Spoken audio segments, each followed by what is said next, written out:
Time और मैं हूं आपके साथ अंजलि वर्मा। तो खबरों के सिलसिले को आगे बढ़ाते हुए नजर डालते दिन भर की खास खबरों पर।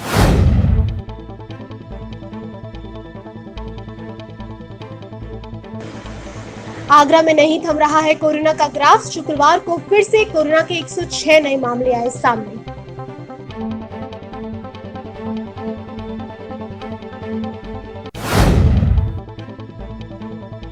गार्गी नर्सिंग होम के पास हुआ गोली कांड। अधिवक्ता राम सारस्वत पर बदमाशों ने चलाई 4 गोलियां। अधिवक्ता ने टेलीफोन बूथ के पीछे छुपकर बचाई जान। थाना शाहगंज क्षेत्र की घटना।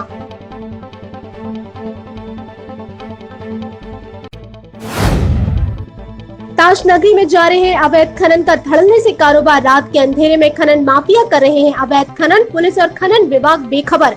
मलपुरा के गांव गड़ी गुलजारी में धड़ल्ले से हो रहा है अवैध खनन।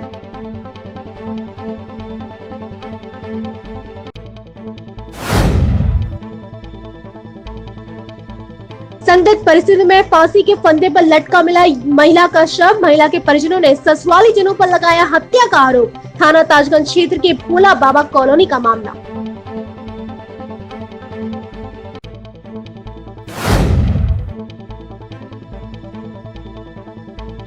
ताज नगरी में 24 घंटे मिलती है शराब। दुकान बंद होने के बाद भी दुकानदार धड़ल्ले से बेचते दिखते हैं शराब। मून टीवी के कैमरे में दुकान बंद होने के बाद शराब बेचते और खरीदते तस्वीरें हुई कैद।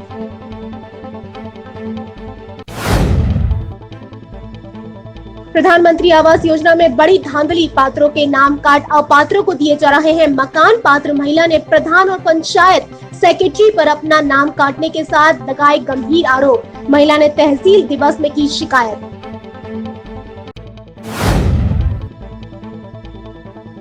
लड़के लड़कियों की कॉलोनी में आने की सूचना पर पुलिस ने मारा छापा। 3 युवतियों सहित 2 युवकों पर की पुलिस ने कार्यवाही। कॉलोनी वासियों ने दी थी पुलिस को सूचना। थाना ताजगंज के तोरा चौकी का मामला।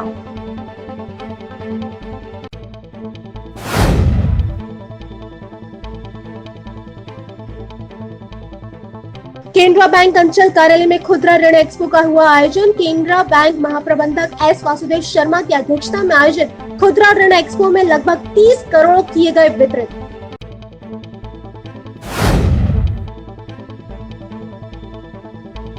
सैया टोल नाके पर चल रहा था सामान अंतर। आरटीओ विजिलेंस और पुलिस ने आरोपी किए गिरफ्तार।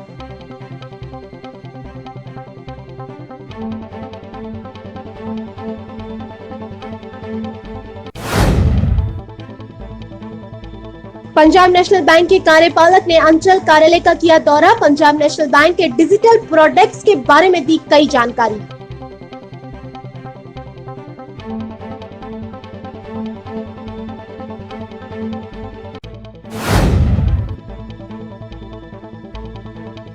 अभिनेत्री कंगना रनौत का कार्यालय तोड़े जाने के विरोध में राष्ट्रीय राजपूत करणी सेना फिरोजाबाद इकाई ने मुख्यमंत्री उद्धव ठाकरे का फूका पुतला। महाराष्ट्र सरकार के खिलाफ की जमकर नारेबाजी।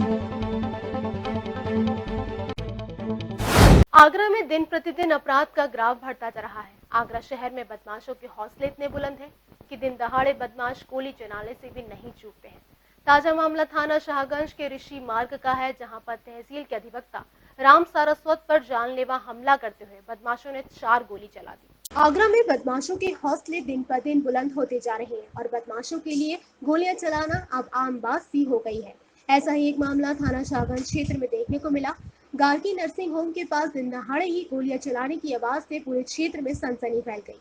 ये गोलियां बदमाशों ने अधिवक्ता राम सारस्वत पर चलाई। बदमाशों ने जैसे ही अधिवक्ता राम सारस्वत पर 4 गोलियां चलाई, वे घबरा गए और उन्होंने तुरंत टेलीफोन बूथ के पीछे छुपकर अपनी जान बचाई। मेरा नाम है राम सारस्वत एडवोकेट। क्या बात हो गई आपको? भैया मैं रास्ते से घर जा रहा था। मैं तहसील से अपना बंद करके ऑफिस तो घर के लिए निकल रहा था। यहाँ आके मेरे बराबर से एक आवाज़ आई तो मैंने देखा इधर तो धड़ाधड़ उसने गोली चलाना चालू कर दिया। मैं एक ठेल के पीछे साइड में जाकर गाड़ी दौड़ा दी, मैंने दबा दी, जिससे मेरी गाड़ी रपट भी गई और मैं उनको देखता रहा। वो पीछे से भी गोली चलाते रहे, मतलब बच गया। लगभग कितने बजे की घटना है? ये है 4:45 की। कहाँ से आ रहे थे? मैं तहसील से घर जा रहा था अपना चाणक्यपुरी। क्या किसी से रंजिश पे आ रहा है आपकी? मेरी रंजिश भैया सागंज में एक है शाहिद बेग और आसिफ बेग से चल रहा है। 2017 में मेरा मुकदमा चल रहा है उनसे 453/17, जिसमें 323, 325, 308 मुकदमा दर्ज है उनका। आज उनमें से कोई अब भैया उन लोगों के लिए तो मैं कह नहीं सकता हूँ। किस गाड़ी में सवार थे, कितने लोग थे? मोटरसाइकिल थी भैया, कितने लोग थे? 2 लोग थे, जिसको मैं हाँ हेलमेट पहना हुआ था उन्होंने दोनों ने जी। कौन सी गाड़ी थी? गाड़ी कौन सी थी? मेरी गाड़ी एक्टिवा थी, वो किस गाड़ी से थे? वो मोटरसाइकिल से थे, ब्लैक कलर की मोटरसाइकिल बिना नंबर प्लेट थी। वहीं सूचना मिलते ही पुलिस भी मौके पर पहुंच गई। उनका कहना था कि मामला पुरानी रंजिश का हो सकता है, जांच पड़ताल की जा रही है और जल्दी ही आरोपियों को पकड़ लिया जाएगा। शाहगंज क्षेत्र में एक अधिवक्ता के साथ हमला हुआ है, क्या मामला है? देखिए, शाहगंज क्षेत्र के डिवीजन नगर चौकी क्षेत्र एरिया में एक राम सारस्वत नाम के व्यक्ति ने सूचना दी थी कि 4 अज्ञात व्यक्ति 2 मोटरसाइकिल के ऊपर फायरिंग करके हवा में फायरिंग करके वो लोग नगर चले गए। इसकी तफ्तीश पुलिस द्वारा निकली गई अभी और इसमें मुकदमा भी उचित धाराओं में पंजीकृत किया जाएगा और जो भी इस मसले के पीछे है उसको जल्दी गिरफ्त में लिया जाएगा। क्या कोई गोली लगी किसी भी प्रकार की कोई हानि नहीं हुई है, कोई मेडिकल कंडीशन नहीं है, परंतु पुलिस इसमें गहराई से तफ्तीश करके इनको जेल भेजेगी। खोखे वगैरह बरामद किए गए। देखिए, कुछ खोखे घटनास्थल से बरामद हुए हैं। पुरानी रंजिश का मामला बताया जा रहा है। इसमें क्या पुरानी रंजिश है, कोई मुकदमा पहले पंजीकृत था या नहीं था, इसकी भी तफ्तीश पुलिस करेगी। शाहगंज थाना क्षेत्र के गार्गी नर्सिंग होम के पास हुए दिन दहाड़े गोलीकांड के बाद इलाके में सनसनी फैल गई और लोग दहशत में आ गए। रिटायर्ड एयरफोर्स कर्मी के खाते से 15 लाख उड़ाने वाले 4 शातिर बदमाशों को पुलिस ने गिरफ्तार कर लिया। पकड़े गए चारों शातिर ऑनलाइन फ्रॉड कर रहे थे। एसएसपी के आदेश पर साइबर क्राइम और थाना शाहगंज पुलिस टीम को ये सफलता हाथ लगी है। रिटायर्ड एयरफोर्स कर्मी के खाते से 15 लाख उड़ाकर ऐश मौज करने वाले गैंग के 4 सदस्यों को पुलिस ने गिरफ्तार कर जेल भेज दिया है। दरअसल आपको बताते चले कि रिटायर्ड एयरफोर्स कर्मी राजा राम ने एसएसपी आगरा से लिखित शिकायत की थी कि लॉकडाउन के कार्यकाल में अज्ञात व्यक्तियों द्वारा एसबीआई से खाते से 15 लाख रुपए अवैध ऑनलाइन ट्रांजैक्शन कर दिए गए हैं। शिकायतकर्ता की इस तहरीर पर पुलिस ने कार्रवाई शुरू कर दी है और साइबर सेल के साथ थाना शाहगंज पुलिस को घटना के खुलासे के दिशा निर्देश जारी किए थे। पुलिस ने इस मामले में 4 आरोपियों को हिरासत में लिया है। गैंग का मुख्य सरगना राहुल नगर थाना शाहगंज का रहने वाला मोहित सोलंकी है, जबकि गैंग का मास्टरमाइंड नरीपुरा शाहगंज का रहने वाला जतिन है, जबकि इनके साथ में राहुल नगर का आकाश और शिवनगर का कृष्ण भी पुलिस ने जेल भेजा है। पुलिस ने इनके पास से 4 मोबाइल फ़ोन, 15 लाख की रकम से खरीदे गए बेड, फ्रिज, टीवी भी बरामद किए हैं। पुलिस पूछताछ में गैंग के सदस्यों से कई अहम खुलासे हुए हैं। लॉकडाउन के वक्त जहां लोग 1-1 रुपए के लिए परेशान थे, तब गैंग के लिए 4 सदस्य रिटायर्ड एयरफोर्स कर्मी के खाते से लगातार पैसे उड़ा रहे थे और 15 लाख की रकम को पार कर दिया गया था। गैंग के इन सदस्यों का कार्य करने के तरीके की अगर हम बात करें तो गैंग के अपराधियों में मुख्य मोहित और जतिन की भूमिका रही है। आकाश रिचार्ज के लिए नंबर उपलब्ध कराकर ऑनलाइन ट्रांजैक्शन को कैश में कन्वर्ट कराना और मोबाइल कंपनी एजेंट एनओपी लगाता था। जो लोग अपनी सिम को पोर्ट कराने के और नई सिम लेने आते थे, उनके 2 बार फोटो खींचा जाता था, जिसमें एक सिम धारक को एक सिम इस गैंग को 500 रुपये में देता था, जिस पर फर्जी तरीके से पेटीएम और मोबिक का खाता खोलकर ओटीपी के माध्यम से रुपए उड़ाए जाते थे। शाहगंज पुलिस और साइबर सेल ने 4 शातिर अपराधियों को जेल भेज दिया है। साथ ही साथ इस गैंग के नेटवर्क को तोड़ने के लिए पुलिस अब अग्रिम कार्रवाई कर रही है। संदिग्ध परिस्थितियों में महिला का शव फांसी के फंदे से लटका मिला। मृतका के परिजनों ने ससुराल पक्ष के लोगों पर दहेज हत्या का आरोप लगाया है। मामला थाना शाहगंज क्षेत्र के एकता पुलिस चौकी इलाके के पास में भोले बाबा कॉलोनी का है। दहेज हत्या के आरोप पर पुलिस ने पति सहित ससुर को हिरासत में लेकर कार्यवाही शुरू कर दी है। टीवी स्क्रीन पर दिखने वाली इस महिला का नाम रीता शर्मा है। शमशाबाद थाना क्षेत्र की मूल निवासी रीता की शादी तकरीबन 3 साल पूर्व ताजगंज थाना क्षेत्र के एकता पुलिस चौकी इलाके के पास भोले बाबा कॉलोनी में रहने वाले अमित शर्मा से हुई थी। दरअसल रीता का शव संदिग्ध परिस्थितियों में शुक्रवार को फांसी के फंदे पर लटका मिला। मृतका के परिवार के लोगों ने ससुराल पक्ष के लोगों पर दहेज हत्या का आरोप लगाया है। मृतका के पिता मुन्ना लाल शर्मा का आरोप है कि शादी के बाद से ही ससुराल पक्ष के लोग 10 लाख रुपए नगद और 4 पहिया वाहन को लेकर उसे प्रताड़ित करते थे और 2 दिन पूर्व भी शिकायत की गई थी। चौकी पर 2 दिन पूर्व भी समझौता हो गया था। बेटी के साथ में बहुत अन्याय हुआ, मार दी इन लोगों ने। परेशान करते थे? क्या परेशान 2-2.5 साल से परेशानी कर रहे थे, दहेज मांग रहे थे, अच्छा, फिर 10 लाख रुपए मांग रहे थे, 1-4 पहिए गाड़ी मांग रहे थे, आप लोगों ने पहले बातचीत वगैरह नहीं करी इन लोगों से? एक बुलेट गाड़ी दी थी। नहीं, अभी बातचीत नहीं करी कि समझाया नहीं? हाँ, बातचीत करी, हमारे रिश्तेदार बुलवाए, ये आए नहीं, चौकी पे मोड़ी गई बात परों पल्ले देना, अच्छा, फिर चौकी पे समझा से मुझे मोड़ी बजाय दी अच्छा, मेरा को, फिर हत्या कर दी मैंने रात में। चौकी गई थी? हैं? चौकी गई? हाँ, चौकी गई। आपकी शादी के बाद से ही परेशान कर रहे थे? शादी के बाद से ही साहब, मैंने 8वीं दिन ना खत्म दी। घटना की जानकारी इलाका पुलिस को भी दी गई। थाना ताजगंज पुलिस, सीओ सदर और ज्वाइंट मजिस्ट्रेट मौके पर पहुंचे। मृतका के शव को पोस्टमार्टम गृह भेज दिया गया है। मृतका के पिता मुन्ना लाल की तहरीर पर ससुराल पक्ष के लोगों के खिलाफ दहेज हत्या का मुकदमा भी दर्ज किया गया है। साथ ही साथ सीओ सदर महेश कुमार का कहना है कि इस मामले में पति और ससुर को हिरासत में ले लिया गया है। देखिए, ये भोले बाबा कॉलोनी है, चौकी एकतानगर, थाना ताजगंज का मामला है। आज रात्रि एक शादीशुदा महिला ने फांसी लगाई है। दहेज हत्या, मतलब दहेज हत्या का मैटर है और इसमें कार्रवाई की जा रही है। पंचायतनामा कर दिया गया है, मजिस्ट्रेट साहब आ गए हैं और तहरीर, जैसे तहरीर देंगे वैसी कार्रवाई कर दी जाएगी। तो ससुराली अभी कार्रवाई चल रही है, गिरफ्तारी कार्रवाई चल रही है। सर, ऐसा आरोप लगा? हाँ, ऐसे भी सुनने में आया कि 2 दिन पहले ही चौकी पे भी समझौता वगैरह, मतलब उनका काउंसलिंग वगैरह हुई थी दोनों पक्षों की और फिर वो मान गए थे, लेकिन फिर ये घटना हो गई है। तो निश्चित रूप से कहीं ना कहीं लड़की को प्रताड़ित किया गया होगा के ससुराल पक्षियों द्वारा, जिसके कारण ये घटना हुई। जल्दी इसमें कठोर कार्रवाई की जाएगी। बताया कोई पहला मामला नहीं है जब दहेज के दानवों की प्रताड़ना के चलते एक बेटी दहेज की बलि चढ़ गई हो। इससे पूर्व भी ताजनगरी आगरा में तमाम ऐसे मामले प्रकाश में आए हैं। कभी भी लो शराब। अगर आप कभी भी शराब लेना चाहते हैं तो ताजनगरी आगरा में आपका स्वागत है। ताजनगरी आगरा में हर समय शराब मिलती है।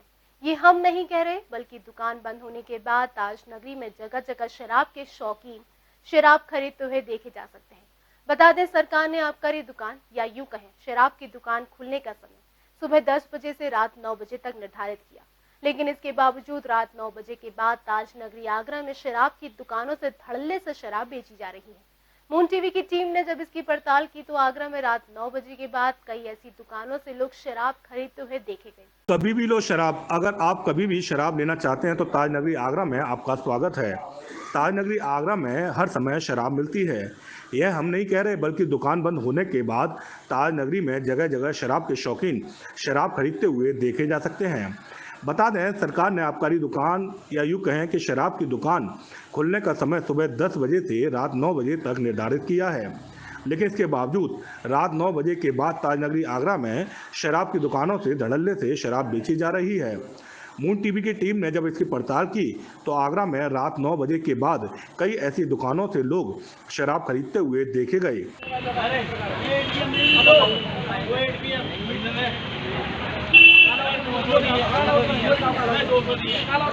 बता दें, शराब दुकानदार ठीक रात 9 बजे अपनी शराब की दुकान का मुख्य शटर गिरा देते हैं। इसके बाद लोगों की आंखों में धूल झोंकने के लिए दुकान के नीचे से या पीछे से किसी छोटी सी खिड़की से शराब बेचने का क्रम रात भर और सुबह तक जारी रहता है। बड़े पैमाने पर लोग दुकान बंद होने के बाद भी शराब खरीदते हुए देखे जा सकते हैं। ऐसा नहीं है कि इस बात की किसी को जानकारी ना हो, स्थानीय पुलिस या आबकारी विभाग को इस पूरे कॉकस की जानकारी ना हो, लेकिन अपनी भी जेब गर्म होने के चलते पुलिस और आबकारी विभाग इन दुकान और दुकानदारों के खिलाफ कोई भी कार्रवाई नहीं करता है। यही कारण है कि शराब दुकानदार और शराब माफिया धड़ल्ले से दुकान बंद होने के बाद भी बड़े पैमाने पर ताजनगरी में शराब बेच रहे हैं।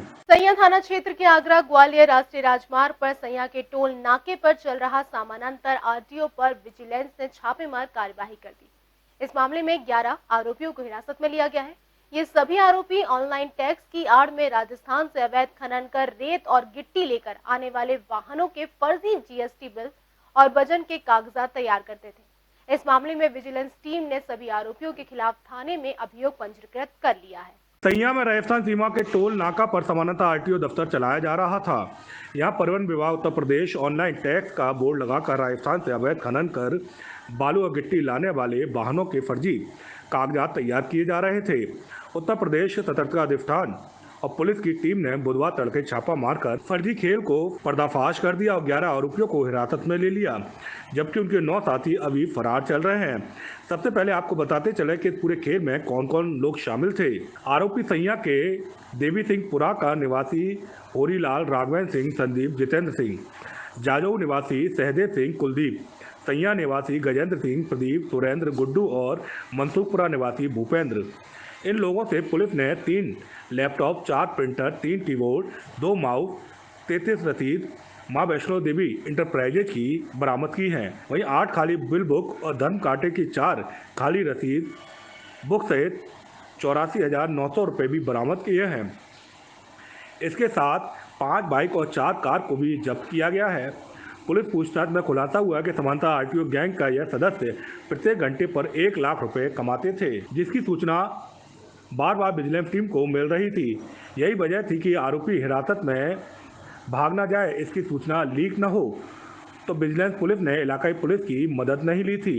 इस मामले में लखनऊ से CO Chhatta Vikas Jaiswal, SP Ravi Kumar, SP city Rohan P Botre के नेतृत्व में कई टीमें लगाई गई थी। विजिलेंस टीम की पूछताछ में खुलासा हुआ है कि आगरा मथुरा फिरोजा सहित हाईवे पर इस तरीके से कई समानांतर आरटीओ गैंग के सदस्य सक्रिय हैं, जो लगातार परिवहन निगम के टैक्स में धांधली कर रहे हैं। राजस्थान से खनन करके बालू, मोरंग और गिट्टी उत्तर प्रदेश के जिलों में लाई जाती है। बड़ी मात्रा में बिना रॉयल्टी और टैक्स अदा किए राजस्थान से माल उत्तर प्रदेश की सीमा में प्रवेश कराया जाता है। गैंग के 9 सदस्य अभी भी फरार चल रहे हैं, जिनकी गिरफ्तारी के लिए पुलिस की टीमें लगातार दबिश दे रही हैं। इस मामले में विजिलेंस टीम की तहरीर पर थाना सैया में धोखाधड़ी, कूटरचित दस्तावेज तैयार करने और अज्ञात लोक सेवकों के खिलाफ भ्रष्टाचार अधिनियम की धारा में मुकदमा दर्ज किया गया है। साथ ही साथ एसएसपी आगरा बबलू कुमार का दावा है कि इस खुलासे के बाद थाना सैया पुलिस की भूमिका की भी जांच की जा रही है और जांच में जो भी कुछ भी सामने आएगा उसे लेकर तत्काल कार्रवाई की जाएगी। आगरा में कोरोना अपना रौद्र रूप लेता जा रहा है। पिछले 5 दिनों से प्रतिदिन कोरोना संक्रमित मरीजों का आंकड़ा सैकड़ा पार कर रहा है। कोरोना इलाज के लिए आगरा के संसाधन अब धीरे धीरे खत्म होने की कगार पर आ चुके हैं। कोरोना काल की शुरुआत में तेजी से उभरा आगरा मॉडल हालांकि कुछ दिनों में ही हवाई होता गया, लेकिन अब जो आगरा मॉडल दिख रहा है वह आगरा को किसी बड़े खतरे की तरफ ले जा रहा है। आगरा में कोरोना संक्रमित मरीजों की रफ्तार तेजी से बढ़ रही है, तो वहीं मरीजों के इलाज के लिए अब संसाधन और व्यवस्थाएं बौनी दिखने लगी हैं।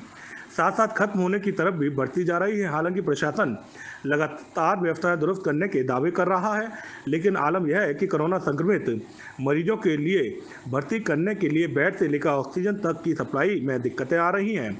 लगातार ऑक्सीजन की डिमांड बढ़ती जा रही है और सप्लाई डिमांड के अनुसार पूरी नहीं हो पा रही है, जिसके चलते अब डिमांड सप्लाई का संतुलन बिगड़ता जा रहा है। कोरोना संक्रमित L2, L3 मरीजों के इलाज में ऑक्सीजन का महत्वपूर्ण रोल रहता है। ऐसे में ऑक्सीजन की सप्लाई थोड़ी भी प्रभावित हुई तो यह मरीजों के लिए बड़ी दिक्कत बन सकता है और ऐसे में केवल कोरोना संक्रमित मरीजों के ही नहीं बल्कि अन्य मरीजों के इलाज पर भी प्रभाव पड़ेगा। पिछले हफ्ते भर से जिस तरह से कोरोना संक्रमित मरीजों की रफ्तार बढ़ी है, ऐसे में प्रशासनिक व चिकित्सकीय संसाधन लगातार घटते जा रहे हैं। सामान्य व बिना लक्षण वाले मरीजों को होम आइसोलेशन करना और मरीजों के संपर्क में आए लोगों को घर में ही क्वारंटाइन करने की योजना स्वास्थ्य और चिकित्सा विभाग की जान बचा रही है। अन्यथा इस समय स्थितियां कुछ और होती। एसएन मेडिकल कॉलेज में कोविड हॉस्पिटल के सभी बेड से लेकर आईसी व वेंटिलेटर जहां फुल हो चुके हैं, तो वहीं प्राइवेट हॉस्पिटल में भी कोविड के संसाधन धीरे धीरे कम पड़ते जा रहे हैं। हालांकि निजी अस्पताल पहले से ही कोरोना को आपदा में अवसर मानकर तेजी से इलाज के साथ साथ वसूली का काम भी जारी किया है, जिसके चलते यहां आने वाले मरीजों को अपनी जान बचाने के नाम पर अनाप शनाप बिल भी चुकाने पड़ रहे हैं।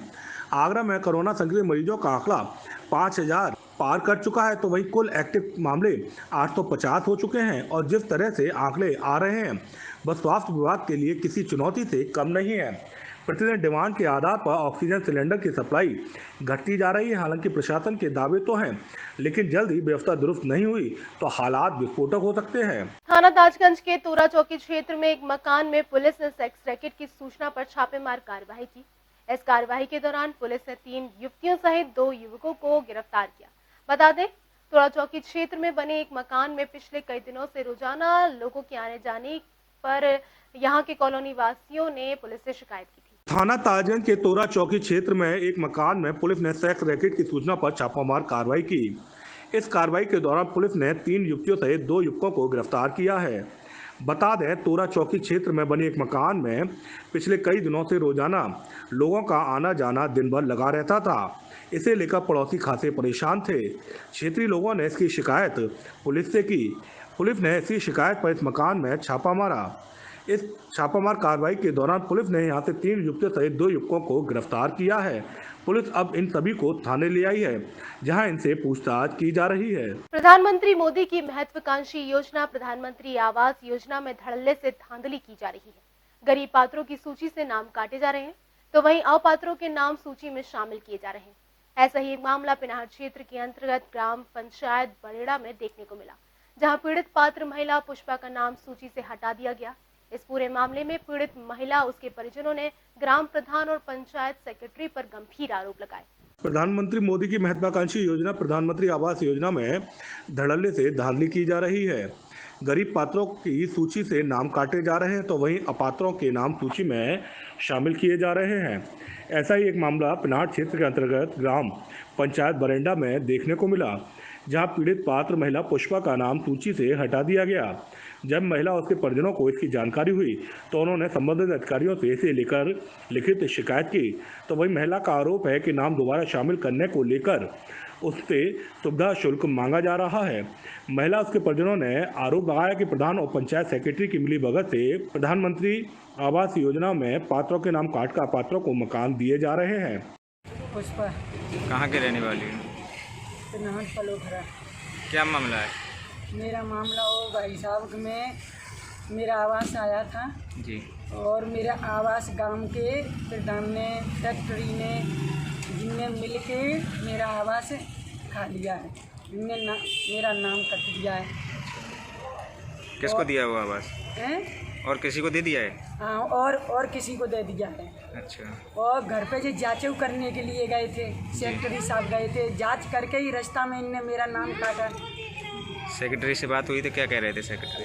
बेनियो कह रहे कि मैं कुछ देखूंगा, सोचूंगा। अब तो ये 1 लाख का हो, अब मैं 2.5-3 लाख को दिलवाऊंगा। अपने पति को भेजना मेरे पास में और एकांत में मिलना। आपने इसकी शिकायत कहीं की थी? हाँ, बाय पे करी थी हमने। कोई सुनवाई हुई? कोई नहीं सुनता है। अब उच्च अधिकारी से आपका क्या संदेश देना चाहोगे, क्या कहना चाहोगे? अब हम ये कहना चाहते हैं प्रधान की और सेक्रेटरी की तरफ से। पीड़ित गरीब पात्र महिला पुष्पा ने तहसील दिवस बहा में शिकायत कर पूरे मामले की प्रशासनिक अधिकारियों से जांच कराने की मांग उठाई है। तो वही महिला ने अपनी शिकायत में कई दस्तावेज भी दिए हैं, जिसमें पक्के मकान वाले अपात्र लोगों को प्रधानमंत्री आवास योजना सूची में शामिल किया गया है। महिला ने पूरे मामले में सेक्रेटरी पर भी मनमानी के आरोप लगाए हैं। यहाँ वक्त हो चला है छोटे से ब्रेक का। ब्रेक के बाद भी खबरों का सिलसिला इसी तरीके से रहेगा जारी। आप बने रहिए हमारे साथ।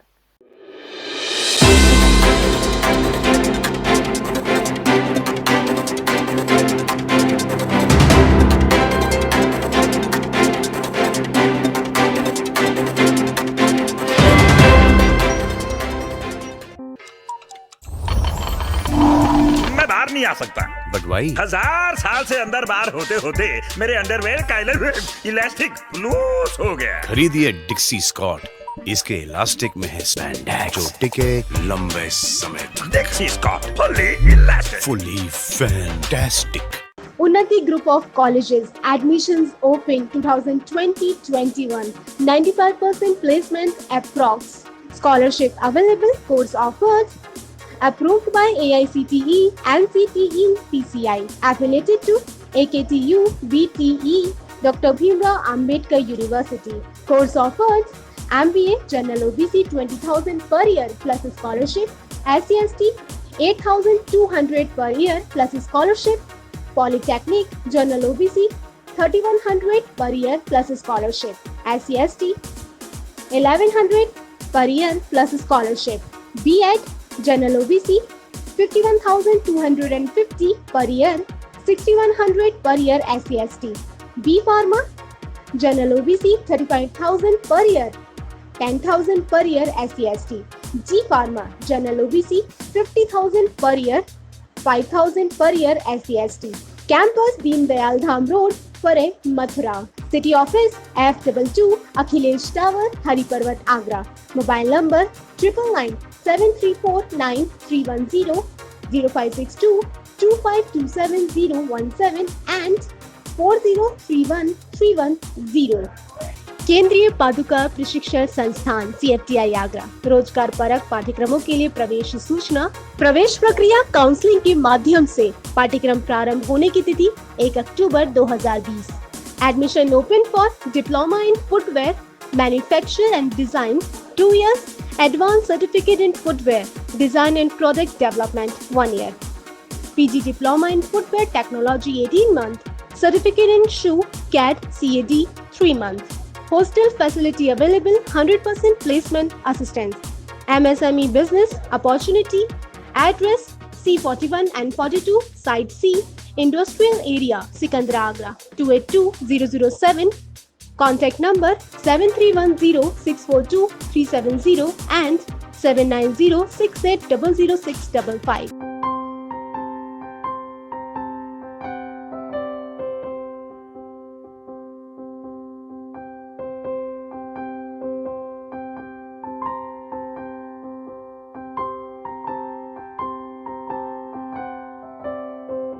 जब भी कोई घटना, विषय, मुद्दा या परिवर्तन समाज को कचोटता है, उद्वेलित करता है, तब शुरू होती है एक बहस। पक्ष विपक्ष में चलते हैं तर्क और जन्म लेते हैं विचार।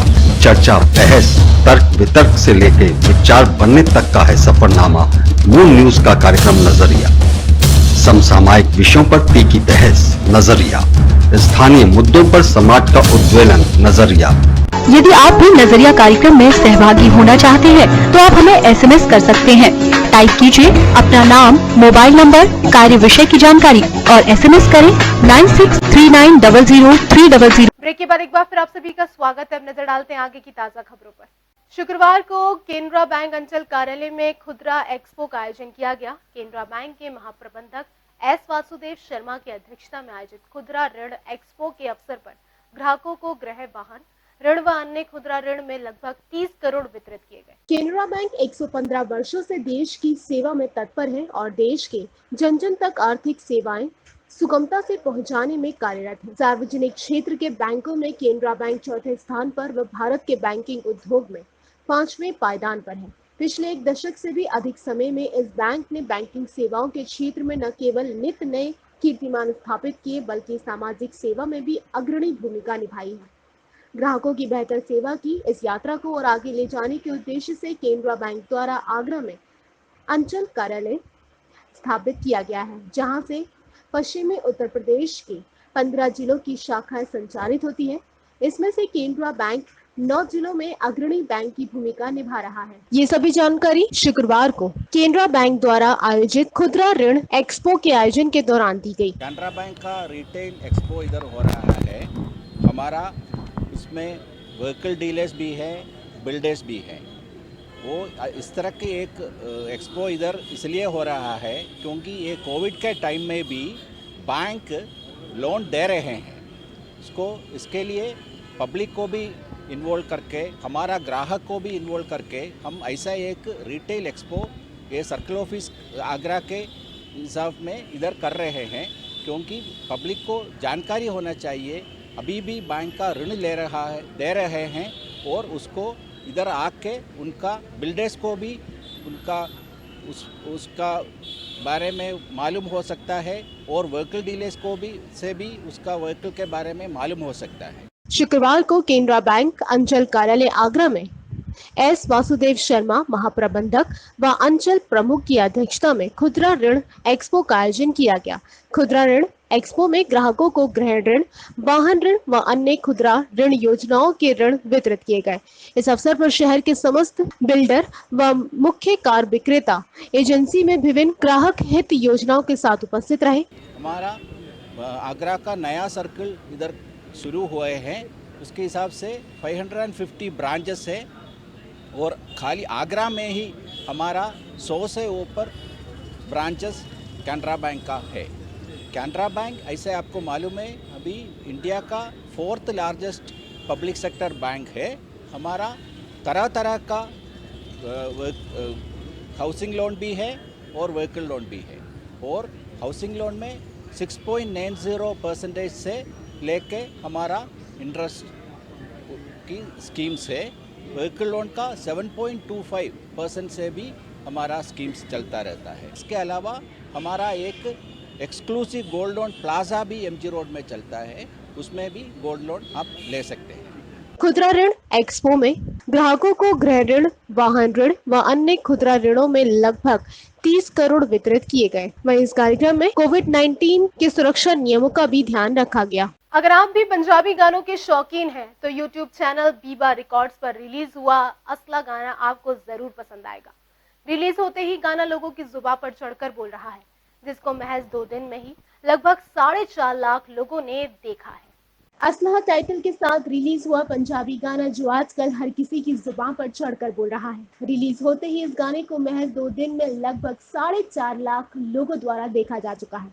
काफी अच्छे बोल, खूबसूरत लोकेशन के साथ ये गाना आगरा की कुणाल अग्रवाल पर फिल्माया गया है, जिसको केसांझ ने शब्द दिए हैं। यानी कि केसांझ कुमार संजय ने इस गाने को लिखा है, जो पंजाबी गाने सुनने वालों को अपनी ओर आकर्षित कर रहा है। आइए आपको भी सुनाते हैं इस गाने के कुछ बोल।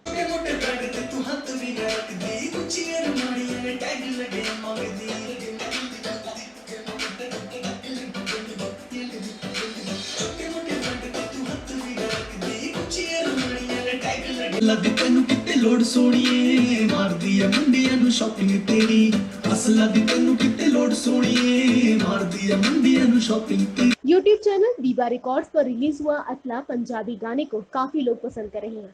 वहीं आगरा के कुणाल अग्रवाल का ये पहला गाना है, जिसके साथ मॉडल मंजरी के साथ बैकग्राउंड डांसर्स ने भी बखूबी भूमिका अदा की है।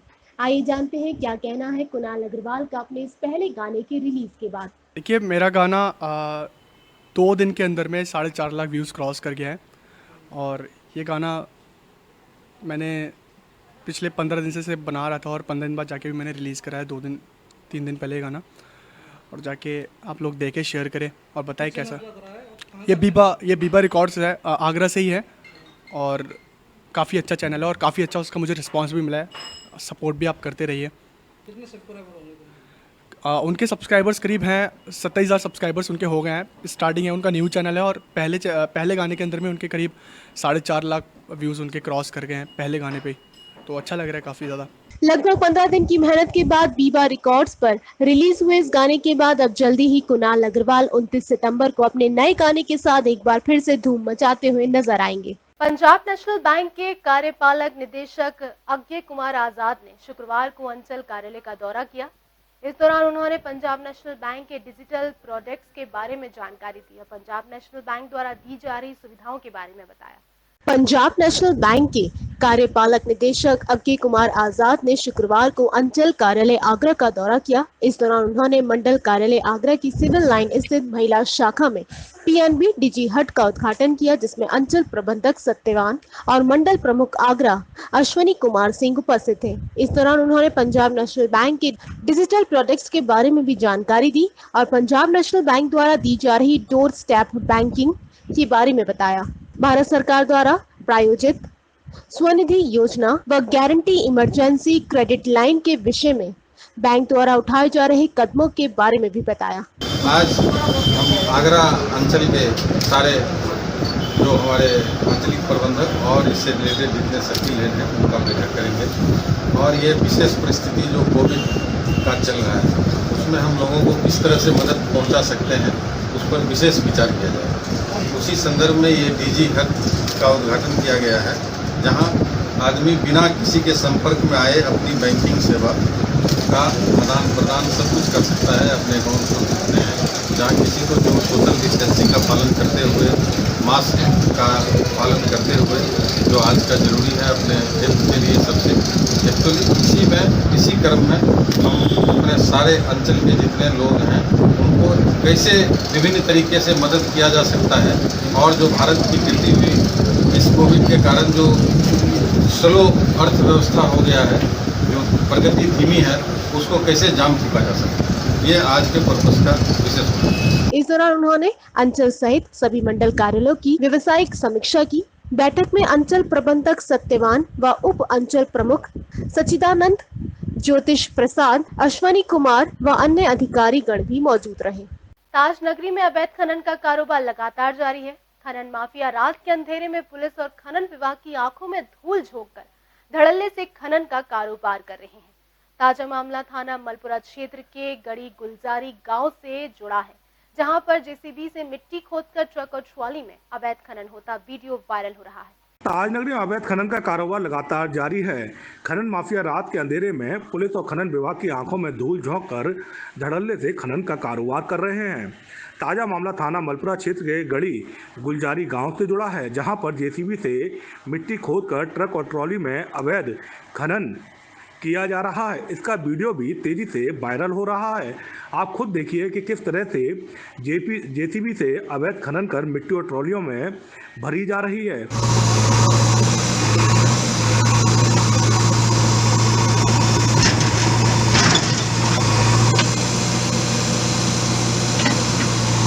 बता दें, अवैध खनन के माफिया इतने शातिर हैं कि रात में खनन का कारोबार करते हैं और सुबह ये काम बंद कर देते हैं। बता दें, ऐसा नहीं है कि इसकी जानकारी पुलिस और खनन विभाग को ना हो, लेकिन उनकी जेब भी गर्म होने के चलते इन पर कोई कार्रवाई नहीं करता है। जब मीडिया में खबर दिखाई जाती है तो एक दो कार्रवाई कर इतफरी कर दी जाती है। बता दें, एतमादुल्लाह क्षेत्र में भी पिछले दिनों अवैध खनन की खबर दिखाई जाने के बाद एफडीएम ने खनन माफिया के खिलाफ कार्रवाई करते हुए जेसीबी और डंपर बरामद किए थे। अब देखना होगा मलपुरा थाना क्षेत्र के गांव गड़ी गुलजारी में अवैध खनन की इस खबर दिखाए जाने के बाद पुलिस और खनन विभाग के अधिकारी क्या कार्रवाई करते हैं। जनपद फिरोजाबाद के सिरसागंज में क्षत्रिय धर्मशाला में शुक्रवार को करणी सेना की एक बैठक आयोजित की गई, जिसमें पदाधिकारियों को सम्मानित किया गया। अभिनेत्री कंगना रनौत का कार्यालय तोड़े जाने के विरोध में राष्ट्रीय राजपूत करणी सेना फिरोजाबाद इकाई ने गिरधारी कॉलेज के ग्राउंड में मुख्यमंत्री उद्धव ठाकरे और शिवसेना नेता संजय राउत का पुतला दहन किया। जनपद फिरोजाबाद के सिरसागंज में क्षत्रिय धर्मशाला में शुक्रवार को करणी सेना की एक बैठक आयोजित की गई, जिसमें पदाधिकारियों को भी सम्मानित किया गया। अभिनेत्री कंगना रनौत का कार्यालय तोड़े जाने के विरोध में राष्ट्रीय राजपूत करणी सेना फिरोजाबाद इकाई ने गिरधारी कॉलेज के ग्राउंड में मुख्यमंत्री उद्धव ठाकरे और शिवसेना नेता संजय राउत का पुतला दहन किया। मैं आपका मेरा ठाकुर संजय यादव, जिला अध्यक्ष राष्ट्रीय राजपूत करणी सेना।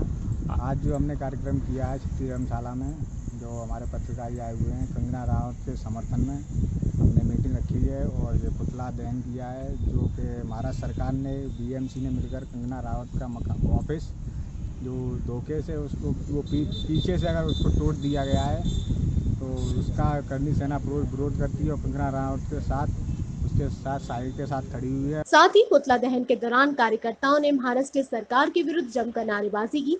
करणी सेना जिलाध्यक्ष निशांत जादव ने कहा कि महाराष्ट्र में उद्धव ठाकरे और संजय राउत की मनमानी नहीं चलेगी। करणी सैनिक इनका मुंह तोड़ जवाब जरूर देगी। फिरोजाबाद जिले के नगला खंगर थाना क्षेत्र अंतर्गत गांव नगला पेज के समीप एक कार आवारा जानवर को बचाने के चक्कर में अनियंत्रित होकर नीम के पेड़ से टकरा गई। इस हादसे में कार सवार 5 लोग गंभीर घायल हुए। फिरोजाबाद जिले के नगला खंगर थाना क्षेत्र अंतर्गत गांव नगला पेज के समीप एक कार आवारा जानवर को बचाने के चक्कर में अनियंत्रित होकर नीम के पेड़ से टकरा गई। इस हादसे में कार सवार 5 लोग गंभीर रूप से घायल हो गए। घटना की आवाज़ सुन स्थानीय लोग की भीड़ मौके पर एकत्रित हो गई और स्थानीय लोगों ने सभी घायलों को इलाज के लिए जिला संयुक्त अस्पताल भिजवाया, जहां 2 लोगों को डॉक्टरों ने मृत घोषित कर दिया। वहीं गंभीर रूप से घायल 3 लोगों को प्राइमरी ट्रीटमेंट देकर जिला अस्पताल रेफर कर दिया गया। इसमें टोटल 5 लोग हमारे यहाँ आए हैं, जिसमें से 2 मृत हैं और 3 लोग घायल हैं। तो उनको हमने फर्स्ट एड ट्रीटमेंट देने के बाद डिस्ट्रिक्ट हॉस्पिटल फिरोजाबाद रेफ़र कर दिया है। और ये पास में नगला खंगर के पास में कोई जगह है जहाँ पे ये लोग दावत खाने जा रहे होंगे। इनके गाड़ी के आगे कोई जानवर आया, जिसको बचाने के चक्कर में इनकी गाड़ी किसी और दूसरी गाड़ी में जा कर के टकरा गई है। और अभी फ़िलहाल तो 3 लोगों को हमने रेफ़र कर दिया यहाँ से। घटना हुई है। अब मैं अवनीत सिंह नगला खंगर से हूँ साहब। मैं भी दावत खाने आ रहा था नगला खंगरी। ये 5 लोग नगला पैसे आ रहे थे नगला खंगर दावत खाने के लिए। एक MR मैरिज होम है नगला खंगर के पास ही, वहाँ आवारा गाय आने के चक्कर में इनकी गाड़ी डिसबैलेंस हो गई और वो नीम से टकरा गई साहब इनकी गाड़ी। जिसमें 2 लोग एक्सपायर हो गए हैं और 3 लोग इलाज चल रहा है उनका सरकारी अस्पताल में सुखाबाद, और 2 लोगों को ले गए साहब वहाँ फिरोजाबाद, और मोर्चरी मतलब इनका वो हॉस्पिटल जा रहे हैं पोस्टमार्टम कराना। 2 बॉडी नगला हंगर पुलिस आ गई है और ले जा रहे हैं इन्हें फिरोजाबाद। इधर घटना की सूचना मिलते ही थाना पुलिस भी जिला संयुक्त अस्पताल आ गई और मृतकों के शव का पंचनामा भरकर दोनों शवों को पोस्टमार्टम के लिए मोर्चरी भिजवा दिया गया। इस हादसे के बाद मृतक के परिवारजनों में कोहराम मच गया है। सभी लोग नगला खंगर थाना क्षेत्र के गांव नगला पेज के बताए गए हैं, जो किसी दावत से लौटकर वापस अपने घर जा रहे थे। नगला खंगर मोड़ पर इनकी कार दुर्घटना का शिकार हो गई। इस बुलेटिन में बस इतना ही। अगले बुलेटिन में फिर होगी आपसे मुलाकात। दिन भर की हर छोटी बड़ी खबर के लिए आप बने रहिए मून न्यूज के साथ। तब तक के लिए दीजिए मुझे इजाजत। नमस्कार।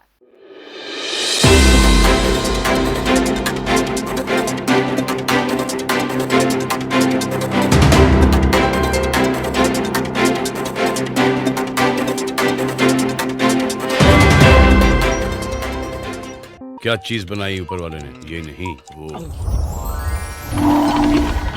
हर कांड में मेरा नाम। जो मांगना है यही मांग लो, मैं बाहर नहीं आ सकता। क्यों?